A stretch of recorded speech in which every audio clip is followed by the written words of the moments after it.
ఓం శ్రీ సాయిరామ్. భగవాన్ శ్రీ సత్యసాయి సందేశ ఝరికి అందరికీ స్వాగతం. భగవాన్ శ్రీ సత్యసాయి బాబా వారి శ్రీరామనవమి సందేశం. శ్రీరామనవమి అనేది కేవలం ఒక పండుగ మాత్రమే కాదు, మన జీవితానికి దిశానిర్దేశం చేసే పవిత్రమైన సందేశం. శ్రీరాముడు ఆదర్శమూర్తిగా ఎలా జీవించాడో తెలుసుకోవాలి. రామో విగ్రహవాన్ ధర్మ. రాముడు జీవితంలో ఎన్ని కష్టాలు వచ్చినా ధర్మాన్ని వదలలేదు. రాముడు పూర్వభాషి అన్నారు భగవాన్ బాబావారు. ముందుగా పలకరిస్తాడు ప్రేమగా. జననీ జన్మభూమిశ్చ స్వర్గాదపి గరీయసి అని పుట్టిన భూమిని కన్న తల్లిని గౌరవించాలని సూచించాడు శ్రీరామచంద్రుడు. రాముడు ఆనందాన్ని ఇచ్చేవాడు, హృదయాన్ని రంజింపజేసేవాడు.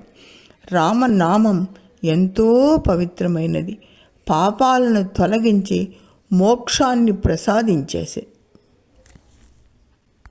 సీతమ్మ తల్లి మనకు సహనం, ఓర్పు, పవిత్రతలను నేర్పుతుంది. లక్ష్మణుడు అంటే సేవ, విధేయత ఉన్నవాడు, లక్ష్యాన్ని అనుసరించేవాడు. శ్రీరామచంద్రునికి సేవ చేసుకుంటూ తరించి మనకు ఆదర్శమూర్తిగా నిలిచాడు. హనుమంతుడు అంటే బలం, శక్తి, భక్తి, జ్ఞానం, ధైర్యం కలవాడు, వినయానికి ప్రతీక. శ్రీరామునిపై అచంచల భక్తి కలవాడు, హృదయంలో రాముని నిలుపుకున్నవాడు.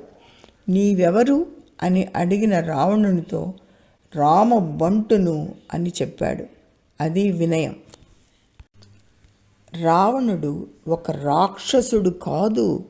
మనలోని అహంకారం, కోపం, అసూయ వీటిని జయించడమే రామ విజయం.